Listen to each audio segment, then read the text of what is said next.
राधे राधे दोस्तों, कहानी के 11वें भाग में आप सभी का स्वागत है। दिन बीतते रहे, शादी नज़दीक आती जा रही थी और सभी का सहारा एक दूसरे से छूटता जा रहा था।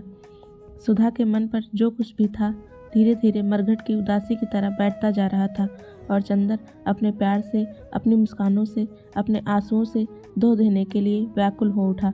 लेकिन यह जिंदगी थी जहाँ प्यार हार जाता है, मुस्कानें हार जाती हैं, आंसू हार जाते हैं। तस्तरी, प्याले, कुल्हड़, पतले, कालीने, दरिया और बाजे जीत जाते हैं।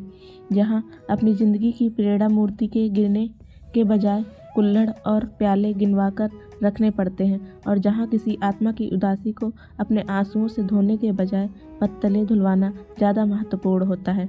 जहाँ भावना और अंतर्द्वंद से सारे तूफान सुनार और बिजली वालों की बातों में डूब जाते हैं और जहाँ दो आंसुओं में डूबते हुए व्यक्तियों की पुकार सहनाइयों की आवाज़ में डूब जाती है और जिस वक्त की आदमी के हृदय का कण कण छत विछित हो जाता है, उस वक्त उसकी नसों में सितारे टूटते हैं।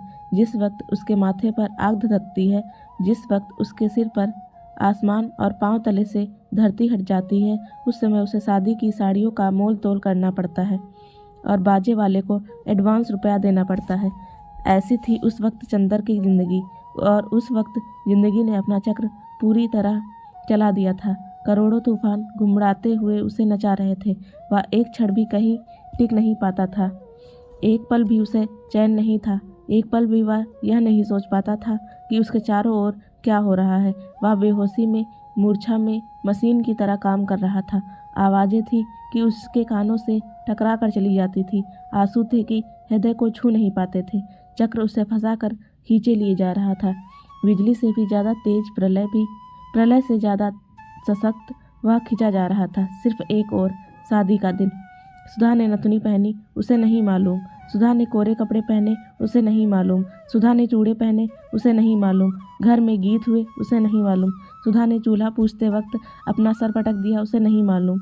वह व्यक्ति नहीं था, तूफान में उड़ता हुआ एक पीला पत्ता था जो वात्या चक्र में उलझ गया था और झोंके उसे नचाए जा रहे थे।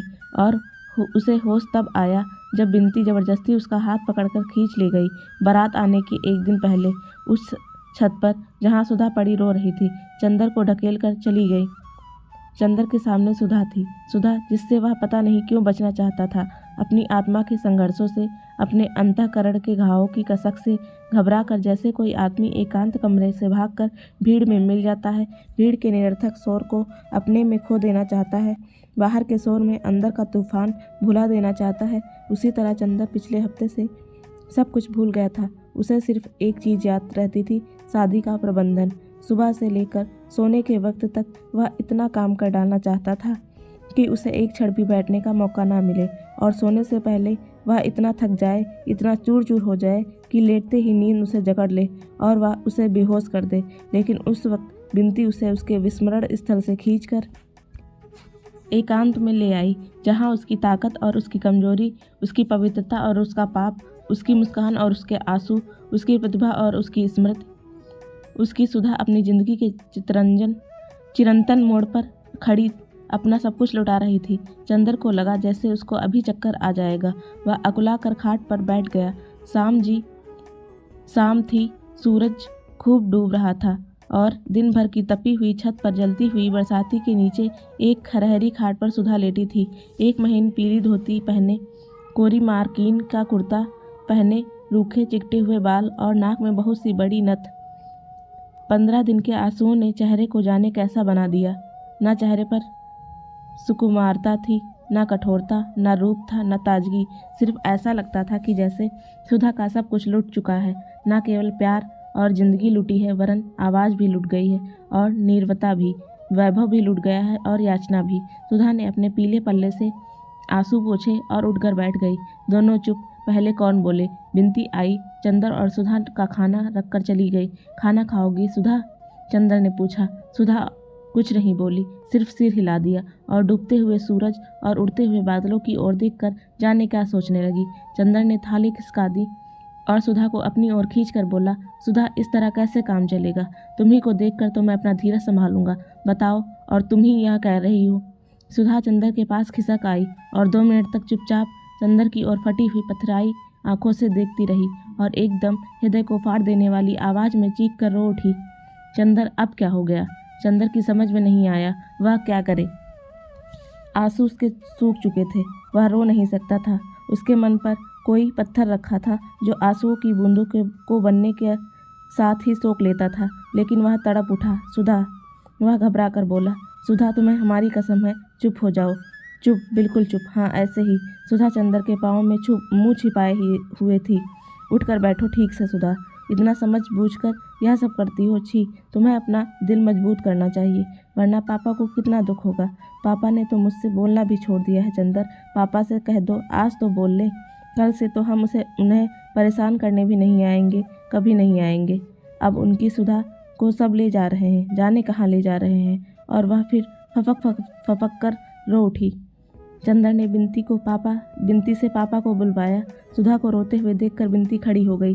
दीदी रो मत, फिर हम किसके भरोसे रहेंगे यहाँ। और सुधा को चुप कराते कराते बिनती भी रोने लगी और आंसू पोंछते हुए चली गई। पापा आए, सुधा चुप हो गई और कुछ कहा नहीं, फिर रोने लगी। डॉक्टर शुक्ला भर्राए गले से बोले, मुझे यह रोवाई अच्छी नहीं लगती, यह भावुकता क्यों? तुम पढ़ी लिखी लड़की हो, इस दिन के लिए तुम्हें पढ़ाया लिखाया गया था, भावुकता से क्या फ़ायदा? कहते कहते डॉक्टर शुक्ला खुद रोने लगते हैं। चलो अंदर यहाँ से, अभी जनवासा ठीक करवाना है। चंदर और डॉक्टर शुक्ला दोनों उठकर चले गए। अपनी शादी के पहले, हमेशा के लिए अलग होने से पहले सुधा को इतना मौका मिला। उसके बाद सुबह 6 बजे गाड़ी आती है, लेकिन खुशकिस्मती से गाड़ी लेट थी। डॉक्टर शुक्ला तथा अन्य लोग बारात का स्वागत करने स्टेशन पर जाते रहे और चंदर घर पर ही रह गया था जनवासे का इंतजाम करने। जनवासा बगल में था। माथुर साहब के बंगले के दोनों हॉल और कमरा खाली करवा लिए गए थे। चंदर सुबह 6 बजे ही आ गया था और जनवासे का सब सामान लगवा दिया था। नहाने का पानी और बाकी इंतजाम भी वह कर आया था। जलपान का इंतजाम तो केदार के हाथ में था, लेकिन कुछ तौलिए भिजवाने थे। बिनती, कुछ तौलिए निकाल दो, चंदर ने बिनती से कहा। बिनती उर्द की दाल धो रही थी। उसने फौरन उठकर हाथ धोए और कमरे की ओर चली गई। ए बिनती, बुआ जी ने भंडारे से आवाज़ लगाई। जाने कहाँ मर गई मुँह झौसी। अरे सिंगार पटार बाद में कर लियो, काम तो तनिक दीदा ने लागत है। बेसन का कन्नस्टर कहाँ रखा है? अभी आए, बिनती ने चंदर से कहा और अपनी माँ के पास दौड़ी।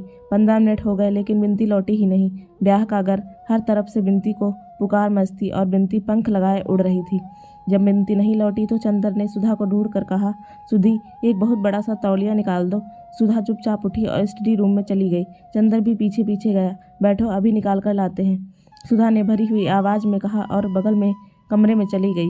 वहाँ से लौटी तो देखा उसके हाथ में मीठी की तस्तरी थी। अरे खाने का वक्त नहीं है सुधा, 8 बजे लोग आ जाएंगे, अभी 2 घंटे हैं, खा लो चंदर। अब कभी तुम्हारे काम में हर्जा करके खाने को नहीं कहूँगी, सुधा बोली। चंदर चुप। याद है चंदर, इसी जगह आंचल में छिपाकर नान खटाई लाई थी। आओ आज अपने हाथ से खिला दूँ, कल ये हाथ पराए हो जाएंगे। और सुधा ने एक इमरती तोड़कर चंदर के मुंह में दे दी। चंदर की आंखों में 2 आंसू छलक आए। सुधा ने अपने हाथ से आंसू पोंछ दिए और बोली, चंदर, घर में कोई खाने का ख्याल करने वाला नहीं है, खाते पीते जाना, तुम्हें हमारी कसम है। मैं शाहजहाँपुर से लौट कर आऊँगी तो दुबले मत मिलना। चंदर कुछ बोला नहीं, आंसू बहते गए। सुधा खिलाती गई, वह खाता गया। सुधा ने गिलास में पानी दिया, उसने हाथ धोया और जेब से रुमाल निकाला। क्यों आज आंचल में हाथ नहीं पोंछोगे? सुधा बोली। चंदर ने आंचल हाथ में ले लिया और पलकों पर आंचल दबाकर फूट फूट कर रो पड़ा। छी चंदर, आज तो हम संभल गए हैं, हमने सब स्वीकार कर लिया है। चुपचाप, अब तुम कमज़ोर मत बनो। तुमने कहा था मैं शांत हूँ, तो शांत हो गई। अब क्यों मुझे भी रुलाओगे? उठो। चंदर उठ खड़ा हुआ। सुधा ने एक पान चंदर के मुंह में देकर कत्था उसकी कमीज में लगा दिया। चंदर कुछ नहीं बोला। अरे आज तो लड़ लो चंदर, आज से ख़त्म कर देना। इतने में बिनती तौलिया ले आई। दीदी, इन्हें कुछ खिला दो, ये खा नहीं रहे हैं, बिनती ने कहा। खिला दिया, सुधा बोली। देखो चंदर, आज मैं नहीं रहूँगी, लेकिन एक शर्त पर, तुम बराबर मेरे सामने रहना। मंडप में रहोगे ना? हाँ रहूँगा, चंदर ने आंसू पीते हुए कहा। कहीं चले मत जाना, मेरी आखिरी बिनती है, सुधा बोली।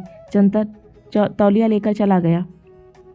चूँकि बारात में कुल 8 ही लोग थे, अतः घर की और माथुर साहब की 2 ही कारों से काम चल गया। अब ये लोग आए तो नाश्ते का सामान तैयार था और चंदर चुपचाप बैठा था। उसने फौरन सबका सामान लगवाया और सामान रखवा कर वहाँ जा ही रहा था कि कैलाश ने पीछे से कंधे पर हाथ रखकर उसे पीछे घुमा लिया और गले से लगकर कहा, कहाँ चले कपूर साहब, नमस्ते, चलो पहले नाश्ता करो। और खींच कर वह चंदर को ले गया, अपने बगल की मेज पर बिठाकर उसकी चाय अपने हाथ से बनाई और बोला, कुछ नाराज़ थे क्या कपूर? खत का जवाब क्यों नहीं देते थे? हम तो बराबर खत का जवाब देते रहे हैं यार, कपूर चाय पीते हुए बोला। अच्छा, तो हम घूमते रहे इधर उधर, खत गड़बड़ हो गए होंगे। लो समोसा खाओ, कैलाश ने कहा। चंदर ने सिर हिलाया तो बोला, अरे वाह म्या, शादी तुम्हारी नहीं हो रही है, हमारी हो रही है, समझे? तुम क्यों तकल्लुफ़ कर रहे हो? अच्छा कपूर, काम तो तुम पर होगा सब। हाँ, कपूर बोला, बड़ा अफसोस है यार, जब हम लोग पहली दफ़ा मिले थे तो यह नहीं मालूम था कि तुम डॉक्टर साहब का इतना अच्छा इनाम दोगे अपने को बचाने का।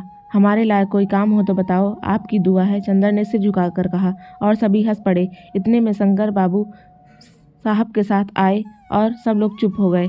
दिन भर का व्यवहार से चंदर ने देखा कि कैलाश भी उतना ही अच्छा हंसमुख है, शालीन है जितना शंकर बाबू थे। वह उसे राजनीतिक क्षेत्र में जितना फौलादी लगा था, घरेलू जिंदगी में उतना ही अच्छा। चंदर का मन खुशी से नाच उठा। सुधा की ओर वह थोड़ा निश्चिंत था। अब सुधा निभा ले जाएगी। वह मौका निकाल कर घर गया, देखा सुधा को औरतें घेरे हुए बैठी थी और महावर लगा रही थी। बिनती कनस्तर में से घी निकाल रही थी। चंदर गया और बिनती की चोटी घसीट कर बोला, ओ गिलहरी, घी पी रही है क्या? बिनती ने दंग होकर चंदर की ओर देखा। आज तक कभी अच्छे भले में तो चंदर ने उसे नहीं चिढ़ाया था, आज क्या हो गया? आज जबकि पिछले 15 रोज से चंदर के होठ मुस्कुराना भूल गए थे। आंखें फाड़कर क्या देख रही है? कैलाश बहुत अच्छा लड़का है, बहुत अच्छा। अब सुधा बहुत सुखी रहेगी। कितना अच्छा होगा बिनती, हंसती क्यों नहीं गिलहरी? और चंदर ने बिनती की बाह में चुटकी काट ली। अच्छा, हमें दीदी समझा है क्या? अभी बताती हूँ। और घी भरे हाथ से चंदर की बाह पकड़कर बिनती ने जोर से घुमा दी। चंदर ने अपने को छुड़ाया और बिनती को चपत मारकर गुनगुनाता हुआ चला गया। बिनती ने कनस्तर के मुंह पर लगा घी पोंछा और मन में बोली, देवता और किसे कहते हैं? शाम को बारात चढ़ी, सादी सी बारात। सिर्फ एक बैंड बाजा था। कैलाश ने शेरवानी और पैजामा पहना था और टोपी। सिर्फ एक माला गले में पड़ी थी और हाथ में कंगन बंधा था और पीछे किसी आदमी के हाथ में था। जयमाला की रस्म होने वाली थी, लेकिन बुआ जी ने स्पष्ट कर दिया था कि हमारी लड़की कोई ऐसी वैसी नहीं है। ब्याह के पहले भरी बारात में मुंह खोलकर माला पहनाए, लेकिन घूंघट के मामले पर सुधा ने दृढ़ता से मना किया कि वह घूंघट बिल्कुल नहीं करेगी। अंत में पापा उसे लेकर मंडप में आए। घर का कामकाज निबट गया था। सभी लोग आंगन में बैठे थे। कामनी, प्रभा, लीला सभी थी। एक और बाराती बैठे थे। सुधा शांत थी, लेकिन उसका मुंह ग्रहण के चंद्रमा की तरह निस्तेज था। मंडप का एक बल्ब खराब हो गया था और चंदर सामने खड़ा उसे बदल रहा था। सुधा ने जाते जाते चंदर को देखा और आंसू पोंछकर मुस्कुराने लगी और मुस्कुराकर फिर आंसू पोंछने लगी। कामनी, प्रभा, लीला तमाम लड़कियां कैलाश पर फप्तियाँ कस रही थी। सुधा सिर झुकाए बैठी थी। पापा ने उसे कहा, बिनती को हमारे पास भेज दो। बिनती आकर सुधा के पीछे बैठ गई। कैलाश ने आंख से इशारे से चंदर को बुलाया। चंदर जाकर पीछे बैठा तो कैलाश ने कहा, यार, यहाँ जो लोग खड़े हैं इनका परिचय तो बता दो चुपके से। चंदर ने सभी का परिचय बताया। कामनी, प्रभा, लीला सभी के बारे में चंदर बता रहा था तो बिनती बोली, बड़े लालची मालूम देते हैं आप, एक से संतोष नहीं है क्या? वाह रे जीजाजी। कैलाश ने मुस्कुराकर चंदर से पूछा, इसका ब्याह तय हुआ है कि नहीं? हो गया, चंदर ने कहा। तभी बोलने का अभ्यास कर रही है। मंडप में भी इसीलिए बैठी है क्या? कैलाश ने कहा। बिनती झेप गई और उठकर चली गई। संस्कार शुरू हुआ। कैलाश के हाथ में नारियल और उसकी मुट्ठी पर सुधा के दोनों हाथ। सुधा अब चुप थी, इतनी चुप कि लगता था उसके होठ ने कभी बोलना ही नहीं जाना है। संस्कार के दौरान ही पारंपरिक वचन का समय आया। कैलाश ने सभी प्रतिज्ञाएं स्वयं कही। शंकर बाबू ने कहा, लड़की भी शिक्षित है और उसे भी स्वयं वचन करने होंगे। सुधा ने सिर हिला दिया। एक असंतोष की लहर सी बारात में फैल गई। चंदर ने बिनती को बुलाया, उसके कान में कहा, जाकर सुधा से कह दो कि पागलपन नहीं करते, इससे क्या फ़ायदा। बिनती ने जाकर सुधा से धीरे से कान में कहा। सुधा ने सिर उठाकर देखा। सामने बरामदे की सीढ़ियों पर चंदर बैठा हुआ था, बड़ा चिंतित सा। कभी शंकर बाबू की ओर देखता और कभी सुधा की ओर। सुधा से उसकी निगाह मिली और वह सिहर सा उठा। सुधा क्षण भर उसकी ओर देखती रही, चंदर ने जाने क्या कहा और सुधा ने आंखों ही आंखों में उसे क्या जवाब दे दिया। उसके बाद सुधा नीचे रखे हुए पूजा के नारियल पर लगे हुए सिंदूर को देखती रही। फिर एक बार चंदर की ओर देखा। विचित्र सी थी वह निगाह, जिसमें कातरता नहीं थी, करुणा नहीं थी, आंसू नहीं थे, कमजोरी नहीं थी एक गंभीर विश्वास और उपमाहीन स्नेह, एक संपूर्णतम समर्पण। लगा जैसे वह कह रही हो, सचमुच तुम क्या कर रहे हो? फिर सोच लो चंदर, इतने दृढ़ हो, इतने कठोर हो, मुझसे मुंह क्यों कहलवाना चाहते हो? क्या सारा सुख लूटकर थोड़ी सी आत्मवंचना से मेरे पास नहीं छोड़ोगे? अच्छा, लो मेरे देवता। और उसने हार का सिसकिया से सने स्वर में अपने को कैलाश को समर्पित कर दिया, प्रतिज्ञाएं दोहरा दी। उसके बाद साड़ी का एक छोर खींचकर नथ की डोरी ठीक करने के बहाने से उसने आंसू पोंछ लिए। चंदर ने एक गहरी सांस ली और बगल में बैठी हुई बुआ जी से कहा, बुआ जी अब तो बैठा नहीं जाता, आंख में जैसे किसी ने मिर्च भर दी हो। जाओ जाओ सोए रहो, ऊपर खाट बिछी है, कल सुबह 10 बजे विदा करे को है, कुछ खायो पियो नए तो पड़े रह बो, बुआ ने बड़े स्नेह से कहा। चंदर ऊपर गया तो देखा एक खाट पर बिनती औंधी पड़ी सिसक रही है। बिनती बिनती, उसने बिनती को पकड़कर हिलाया। बिनती फूट फूट कर रो पड़ी। उठ पगली, हमें तो समझाती है, खुद अपने आप पागलपन कर रही है, चंदर ने रूंधे गले से कहा। बिनती उठकर एकदम चंदर की गोद में समा गई और दर्दनाक स्वर में बोली, हाय चंदर, अब क्या होगा? चंदर की आंख में आंसू आ गए। वह फूट कर रो पड़ा और बिनती को एक डूबते हुए सहारे की तरह पकड़कर उसकी मांग पर मुंह रखकर फूट फूट कर रो पड़ा। लेकिन फिर भी संभल गया और बिनती का माथा सहलाते हुए और अपनी सिसकियों को रोकते हुए कहा, रो मत पगली। धीरे धीरे बिनती चुप हो गई और खाट के पास नीचे छत पर बैठ गई और चंदर के घुटनों पर हाथ रखकर बोली, चंदर तुम आना मत छोड़ना, तुम इसी तरह आते रहना जब दीदी ससुराल से लौट ना आए। चंदर ने बिनती की पीठ पर हाथ रखकर कहा, घबराते नहीं, तुम तो बहादुर लड़की हो ना, सब चीज़ बहादुरी से सहनी चाहिए। कैसी दीदी की बहन हो, क्यों? बिनती उठकर नीचे चली गई। चंदर लेट रहा। उसकी पोर पोर में दर्द हो रहा था, नस नस को जैसे कोई तोड़ रहा हो, खींच रहा हो। हड्डियों के रेसे रेसे में थकान मिल गई थी, लेकिन उसे नींद नहीं आई। आंगन में पुरोहित जी मंत्र के पाठ और स्वर के बीच में आने वाले किसी बाराती या औरतों की आवाज़ उसके मन में अस्त व्यस्त कर देती थी। उसकी थकान और उसकी अशांति ही उसको बार बार झटके से जगा देती थी। वह करवट बदलता, कभी ऊपर देखता, कभी आंखें बंद कर लेता कि शायद नींद आ जाए, लेकिन नींद आ ही नहीं रही थी। धीरे धीरे नीचे का रव भी शांत हो गया, संस्कार भी समाप्त हुआ। बाराती उठकर चलने लगे और वह आवाज़ों से यह पहचानने की कोशिश करने लगा कि अब कौन क्या कर रहा है। धीरे धीरे सब शांत सा हो गया। चंदर ने फिर करवट बदली और आंख बंद कर ली। धीरे धीरे एक कोहरा उसके मन पर छा गया। वह इतना जागा कि अब वह अगर आंख भी बंद करता तो जब पलकें पुतलियों से छा जाती तो एक बहुत कड़वा दर्द होने लगता था। जैसे तैसे उसकी थोड़ी सी आंख लगी, किसी ने सहसा जगा दिया। पलक बंद करने में जितना दर्द हुआ था उतना ही पलक खोलने में। उसने पलक खोली, देखा सामने सुधा खड़ी थी। मांग और माथे में सिंदूर, कलाई में कंगन, हाथ में अंगूठियाँ, कड़े, चूड़े, गले में गहने, बड़ी सी नथनी डोरे के सहारे कान में बंधी हुई थी। आंखें जिनमें भादों की घटाओं की गरज खामोश सी हो रही थी, बरसात सी हो गई थी। वह क्षण भर पैताने खड़ी रही। चंदर उठकर बैठ गया। उसका दिल इस तरह धड़क रहा था जैसे किसी के सामने भाग्य का रूठा हुआ देवता खड़ा हो। सुधा कुछ बोली नहीं। उसने दोनों हाथ जोड़े और झुककर चंदर के पैरों पर माथा टेक दिया। चंदर ने उसके सिर पर हाथ रखकर कहा, ईश्वर तुम्हारा सुहाग अटल रखे, तुम बहुत महान हो, मुझे तुम पर आज से गर्व है। आज तक तुम जो भी थी उससे कहीं ज़्यादा हो मेरे लिए सुधा। सुधा कुछ नहीं बोली। आंचल से आंसू पोंछती हुई पैताने जमीन पर बैठ गई और अपने गले से एक बेले का हार उतारा और उसे तोड़ डाला और चंदर के पांव खींचकर खाट के नीचे जमीन पर रख लिए। अरे यह क्या कर रही हो सुधा? चंदर ने कहा, जो मेरे मन में आएगा। बहुत मुश्किल से रूंधे गले से सुधा बोली, मुझे किसी का डर नहीं। तुम जो दंड दे चुके हो उससे बड़ा दंड तो अब भगवान भी नहीं दे सकेंगे। सुधा ने चंदर के पांवों पर फूल रखकर उन्हें चूम लिया और अपनी कलाई में बंधी हुई एक पुड़िया खोलकर उसमें से थोड़ा सा सिंदूर उन फूलों पर छिड़ककर चंदर के पांव पर सिर रखकर चुपचाप रोती रही। थोड़ी देर बाद उठी और उन फूलों को समेटा, अपने आंचल के छोर में उन्हें बांध लिया और उठकर चली धीमे धीमे, निशब्द। कहाँ चली सुधा? चंदर ने सुधा का हाथ पकड़ लिया। कहीं नहीं। अपना हाथ छुड़ाते हुए सुधा ने कहा, नहीं नहीं सुधा, लाओ, यह हम रखेंगे।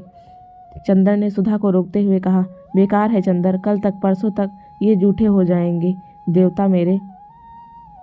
और सुधा सिसकते हुए चली गई। एक चमकदार सितारा टूटा और पूरे आकाश पर फिसलते हुए जाने किस क्षितिज में खो गया। दूसरे दिन 8 बजे एक सारा सामान स्टेशन पहुंच गया। शंकर बाबू और डॉक्टर साहब पहले ही स्टेशन पहुंच गए थे। बाराती भी सब वहीं चले गए थे। कैलाश और सुधा को स्टेशन तक लाने का जिम्मा चंदर का था। बहुत जल्दी कराते कराते भी 9:15 बज गए थे। उसने फिर जाकर कहा। कैलाश और सुधा खड़े हुए थे। पीछे से नाइन सुधा के सिर पर पंखा रखी थी और बुआ जी रोचना कर रही थी। चंदर ने जल्दी मचाने पर अंत में उन्हें फुर्सत मिली और वह आगे बढ़े। मोटर पर सुधा ने ज्यों ही पाँव रखा कि बिनती पाँव से लिपट गई और रोने लगी। सुधा जोर से बिलक बिलक कर रो पड़ी। चंदर ने बिनती को छुड़ाया। सुधा पीछे बैठकर खिड़की पर मुंह रखकर सिसकती रही। मोटर चल दी। सुधा मुड़कर अपने घर की ओर देख रही थी। बिनती ने हाथ जोड़े तो सुधा चीख कर रो पड़ी और फिर चुप सी हो गई। स्टेशन पर भी सुधा बिल्कुल शांत थी। सुधा और कैलाश के लिए सेकंड क्लास में एक बर्थ सुरक्षित थी। बाकी लोग ड्योढ़े में थे। शंकर बाबू ने दोनों को उस डिब्बे में पहुंचाया और बोले, कैलाश तुम जरा हमारे साथ आओ। मिस्टर कपूर जरा बहू के पास आप रहिए, मैं डॉक्टर साहब को यहाँ भेज रहा हूँ। चंदर खिड़की के पास खड़ा हो गया। शंकर बाबू का एक छोटा बच्चा अपनी नई चाची के पास बैठ गया और उनकी रेशमी चादर से खेलने लगा। चंदर चुपचाप खड़ा था। सहसा सुधा ने उसके गालों पर अपनी मेहंदी लगा हाथ रख दिया और धीमे से कहा, चंदर। चंदर ने मुड़कर देखा तो बोली, अब कुछ सोचो मत, इधर देखो। और सुधा ने जाने कितने दुलार से चंदर से कहा, देखो बिनती का ध्यान रखना, उसे तुम्हारे ही भरोसे छोड़कर जा रही हूँ। और सुनो, पापा को रात में सोते वक्त दूध में ओवल्टीन जरूर दे देना। खाने पीने में गड़बड़ी मत करना। यह मत समझना कि सुधा मर गई तो फिर बिना दूध की चाय पीने लगो। हम जल्दी से आ जाएंगे। पम्मी का कोई खत आए तो हमें लिखना। इतने में डॉक्टर साहब और कैलाश आ गए। कैलाश कंपार्टमेंट के बाथरूम में चला गया। डॉक्टर साहब आए और सुधा के सिर पर हाथ रखकर बोले, बेटा आज तेरी माँ होती तो कितना अच्छा होता। और देख, महीने भर में बुला लेंगे तुझे, वहाँ घबराना मत। गाड़ी ने सीटी दी। पापा ने कहा, बेटा आज ठीक से रहना और भागुता या बचपना मत करना, समझी। पापा ने आंख से रुमाल लगा लिया। विवाह बहुत बड़ा उत्तरदायित्व है। अब तुम्हारी नई जिंदगी है। अब तक बेटी थी, अब बहू हो। सुधा बोली, पापा तुम्हारा ओवल्टीन का डिब्बा शीशे वाली मेज पर है, उसे पी लिया करना। और पापा बिनती को गाँव मत भेजना। चंदर को अब घर पर ही बुला लो। तुम अकेले पड़ गए और हमें जल्दी बुला लेना। गार्ड ने सीटी दी। कैलाश ने जल्दी से डॉक्टर साहब के पैर छुए। चंदर से हाथ मिला लिया। सुधा बोली, चंदर ये पुर्जा बिनती को दे देना और देखो मेरा नतीजा निकले तो ताड़ देना। गाड़ी चल पड़ी। अच्छा पापा, अच्छा चंदर। सुधा ने हाथ जोड़े और खिड़की पर टिक कर रोने लगी और बार बार आंसू पोंछ पोंछ कर देखने लगी। गाड़ी प्लेटफॉर्म के बाहर चली गई। तब चंदर मुड़ा। उसके बदन में पोर पोर में दर्द हो रहा था। वह कैसे घर पहुंचा उसे मालूम नहीं था। चंदर को हफ्ते भर तक होश नहीं रहा। शादी के दिनों में उसे एक नशा था जिसके बल पर वह मशीन की तरह काम करता गया। शादी के बाद इतनी भयंकर थकावट उसकी नसों में कसक उठी कि उसका चलना फिरना मुश्किल हो गया। वह अपने घर से होटल तक खाना खाने नहीं जा पाता था। बस पड़ा पड़ा सोता रहता। सुबह 9 बजे सोता, 5 बजे उठता। थोड़ी देर होटल में बैठकर फिर वापस आ जाता। चुपचाप छत पर लेटा रहता और फिर सो जाता। उसका मन एक उजड़े हुए नीड़ की तरह था जिसमें से विचार, अनुभूति, स्पंदन और रस के विहंगम कहीं दूर उड़ गए थे। लगता था जैसे वह सब कुछ भूल गया है। सुधा, बिनती, पम्मी, डॉक्टर साहब, रिसर्च थीसिस, सभी कुछ, ये सब चीज़ें कभी कभी उसके मन में नाच जाती। लेकिन चंदर को ऐसा लगता कि ये किसी ऐसी दुनिया की चीज़ें हैं जिसको वह भूल गया है और उसको स्मृति पटल से मिटा चुका है। कोई दुनिया जो कभी थी, कहीं थी, लेकिन किसी भयंकर जल प्रलय ने जिसका कण कण ध्वस्त कर दिया है। उसकी दुनिया अपनी छत तक सीमित थी। छत के चारों ओर की ऊंची दीवार और उन 4 दीवारों से बंधे हुए आकाश के चौकोर टुकड़े तक ही उसके मन की थकान उड़ान बंध गई थी। उजाला पाक था। पहले वह लुब्धक तारे की रोशनी देखता रहा, फिर धीरे धीरे चांद की दूधिया रोशनी सफ़ेद कफन की तरह छा जाती थी और वह मन में थके हुए स्वर जैसे चांदनी को ओढ़ता हुआ सा कहता, सो जा मुर्दे सो जा। छठे दिन उसका मन कुछ ठीक हुआ।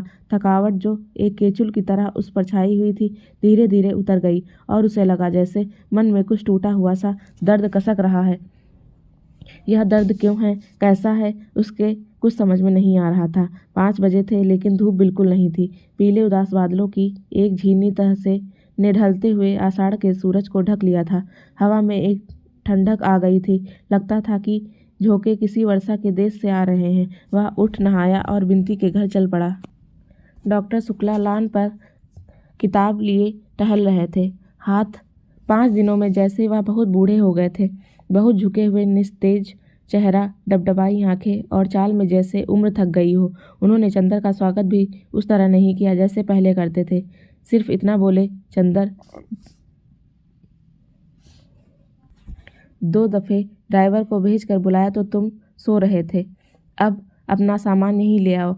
और वो बैठकर किताब उलट पलट कर देखने लगे। अभी तक वो बूढ़े थे, उनका व्यक्तित्व तरुण था। आज लगता था जैसे उनके व्यक्तित्व पर झुर्रियाँ पड़ने लगी हैं। उनके व्यक्तित्व की कमर भी झुक गई थी। चंदर कुछ नहीं बोला, चुपचाप खड़ा रहा। सामने आकाश की एक अजब सी जर्दी छा रही थी। डॉक्टर साहब ने किताब बंद की और बोले, सुना है कॉलेज के प्रिंसिपल आ गए हैं। जाऊं जरा उनसे तुम्हारे बारे में बात कराऊं। तुम जाओ, सुधा का खत आया है बिन्ती के पास। बुआ जी हैं? चंदर ने पूछा। नहीं, आज सुबह ही तो गई हैं। हम लोग कितना रोकते रहे लेकिन उन्हें कहीं और चैन ही नहीं पड़ता। बिन्ती को बड़ी मुश्किल से रोका मैंने और डॉक्टर साहब गैरेज की ओर चल पड़े। चंदर भीतर गया। सारा घर इतना सुनसान था, इतना भयंकर सन्नाटा कि चंदर के रोए रोए खड़े हो गए। शायद मौत के बाद का घर भी इतना नीरव और इतना भयानक ना लगता होगा जितना यह शादी के बाद का घर। सिर्फ रसोई से कुछ खटपट की आवाज़ आ रही थी। बिन्ती, चंदर ने पुकारा। बिन्ती चौके में थी। वह निकल कर आई। बिन्ती की ओर देखते ही चंदर दंग हो गया। वह लड़की इतनी दुबली हो गई थी जैसे बीमार हो। रो रो कर उसकी आंखें सूज गई थी और होठ मोटे पड़ गए थे। चंदर को देखते ही उसने कढ़ाई उतार कर नीचे रख दी और बिखरी हुई लटें सुधार कर आंचल ठीक करके बाहर निकली। कमरे से खींचकर एक चौकी आंगन में डालकर चंदर से बहुत उदास स्वर में बोली, बैठिए। घर कितना सूना लग रहा है बिन्ती, तुम अकेले कैसी रहती होगी? चंदर ने कहा। बिन्ती की आंखों में आंसू छलछला आए। बिन्ती, रोती क्यों हो? छी, मुझे देखो, मैं कैसे पत्थर बन गया हूँ। क्यों, तुम तो इतनी अच्छी लड़की हो। चंदर ने बिन्ती के कंधे पर हाथ रखकर कहा। बिन्ती ने आंसू भरी पलकें चंदर की ओर उठाई और बड़े ही कातर स्वर में कहा, आप देवता हो सकते हैं लेकिन हर एक तो देवता नहीं। फिर आपने कहा था आप आएंगे बराबर। पिछले हफ्ते तो आए भी नहीं। यह भी नहीं सोचा कि हमारा क्या हाल होगा। रोज़ सुबह शाम कोई भी आता तो हम दौड़ कर देखते कि आप आए हैं या दीदी। दीदी आपकी थी, बस उन तक आपका रिश्ता था। हम तो कोई आपके नहीं हैं। नहीं बिन्ती, इतने थक गए थे कि हम कहीं आने जाने की हिम्मत नहीं रख पड़ती थी। बुआ जी को तो जाने क्यों दिया तुमने? उन्हें रोक लेती, चंदर ने कहा। अरे वह तो रोने भी नहीं देती थी। मैं तो 2 दिन तक रोई तो मुझ पर बहुत बिगड़ी और महाराजिन से बोली, हमने तो एक लड़की ही नहीं देखी। बड़ी बहन का ब्याह हो गया तो मारे जलन के दिन रात आंसू बहा बहा कर अमंगल बनाती है। जब वक़्त आएगा तभी शादी करेंगे कि अभी ही किसी के साथ निकाल दो। बिन्ती ने एक गहरी सांस लेकर कहा। आप समझ नहीं सकते कि ज़िंदगी की कितनी खराब है। अब तो हमारी तबीयत होती है कि मर जाएं। अभी तक दीदी थी, सहारा दिए रहती थी, हिम्मत बनाए रहती थी। अब तो कोई नहीं है हमारा। छी, ऐसी बातें नहीं करते बिन्ती। महीने भर में सुधा आ जाएगी और माँ की बातों का क्या बुरा मानना। आप लड़की होते तो समझते चंदर बाबू। बिन्ती बोली और जाकर एक तस्तरी में नाश्ता ले आई। लो, दीदी कह गई थी कि चंदर के खाने पीने का ख्याल रखना, लेकिन यह किसको मालूम था कि दीदी के जाते ही चंदर गैर हो जाएंगे। नहीं बिन्ती, तुम गलत समझ रही हो। जाने क्यों एक अजीब सी खिन्नता मन में आ गई थी। कुछ करने की तबीयत नहीं होती थी। आज कुछ तबीयत ठीक हुई तो सबसे पहले तुम्हारे पास ही आ गया। बिन्ती, अब सुधा के बाद मेरा है ही कौन सिवा तुम्हारे? चंदर ने बहुत उदास स्वर में कहा। तभी ना, उस दिन मैं बुलाती रह गई और आप यहाँ गए, वहाँ गए और आँख से ओझल। मैंने तो उसी दिन समझ लिया था कि आप पुराने चंदर बाबू बदल गए हैं। बिन्ती ने रोते हुए कहा। चंदर का मन भर आया था, गले में आंसू अटक रहे थे। लेकिन आदमी की जिंदगी भी कैसी अजब होती है। वह रो भी नहीं सकता था, माथे पर दुख की रेखा भी छलकने नहीं दे सकता था, इसलिए कि सामने कोई ऐसा था जो खुद दुखी था। और सुधा की थाती होने के नाते बिन्ती को समझाना भी उसका पहला कर्तव्य था। बिन्ती को आंसू रोकने के लिए वह खुद अपने आंसू पी गया और बिन्ती से बोला, लो कुछ तुम भी खाओ। बिन्ती ने मना किया तो उसने अपने हाथ से बिन्ती को खिला दिया। बिन्ती चुपचाप खाती रही और रह रहकर आंसू पोंछती रही। इतने में महाराजिन आई। बिन्ती ने चौके का काम समझा दिया और चंदर से बोली, चलिए ऊपर चले। चंदर ने चारों ओर देखा, घर का सन्नाटा वैसा ही था। सहसा उसके मन में एक अजीब सी बात आई। सुधा के साथ कभी भी कहीं भी वह जा सकता था, लेकिन बिंती के साथ छत पर अकेले जाने में क्यों उसके अंतःकरण ने गवाही नहीं दी। वह चुपचाप बैठा रहा। बिंती कुछ भी हो, कितनी भी समीप क्यों ना हो, बिंती सुधा नहीं थी, सुधा नहीं हो सकती थी। नहीं, यह ठीक नहीं है, चंदर बोला। बिंती गई, सुधा का पत्र ले आई। चंदर का मन जाने कैसा होने लगा। लगता था जैसे अब आंसू नहीं रुकेंगे। उसके मन में सिर्फ इतना आया कि अभी 72 घंटे पहले सुधा यहाँ थी, इस घर की प्राण थी। आज लगता है जैसे इस घर में सुधा थी ही नहीं। आंगन में अंधेरा होने लगा था। वह उठकर सुधा के कमरे के सामने पड़ी हुई कोच पर बैठ गया और बिंती ने बत्ती जला दी। खत छोटा सा था। डॉक्टर चंदर बाबू, क्या तुम कभी सोचते थे कि तुम इतनी दूर होगे और मैं तुम्हें खत लिखूंगी? लेकिन खैर, अब तो घर में चैन की बंसी बजाते होगे। एक अकेले मैं ही कांटे जैसी खटकती रही थी, उसे भी तुमने निकाल फेंका। अब तुम्हें ना कोई परेशान करता होगा, ना तुम्हारे पढ़ने लिखने में बाधा पहुंचती होगी। अब तो तुमने 1 महीने में 10-12 थीसिस लिख डाले होंगे। जहां दिन में 24 घंटे तुम आँख के सामने रहते थे, वहां अब तुम्हारे बारे में एक शब्द सुनने के लिए तड़प उठती हूँ। कई दफ़े तबीयत आती है कि जैसे बिंती से तुम्हारे बारे में बातें करती थी, वैसे ही इनसे, तुम्हारे मित्र से, तुम्हारे बारे में ही बातें करूं। लेकिन ये तो जाने कैसी कैसी बातें करते हैं। और सब ठीक है, यहाँ बहुत आज़ादी है मुझे। माँ जी भी बहुत अच्छी है, पर्दा बिल्कुल नहीं करती। अपने पूजा के सारे बर्तन पहले ही दिन हमसे मंजवाए। देखो, पापा का ध्यान रखना। और बिंती को जैसे मैं छोड़ आई हूँ उतना ही मोटी रहे। मैं महीने भर बाद आकर तुमसे ही बिंती को वापस लूँगी, समझे? यह ना करना कि मैं ना रहूँ तो मेरे बजाय बिंती को रुला रुला कर, कुढ़ा कुढ़ा कर मार डालो, जैसे तुम्हारी आदत है। ज़्यादा चाय मत पीना। खत का जवाब फौरन, तुम्हारी सुधा। चंदर ने चिट्ठी एक बार फिर पढ़ी, 2 बार पढ़ी और बार बार पढ़ता गया।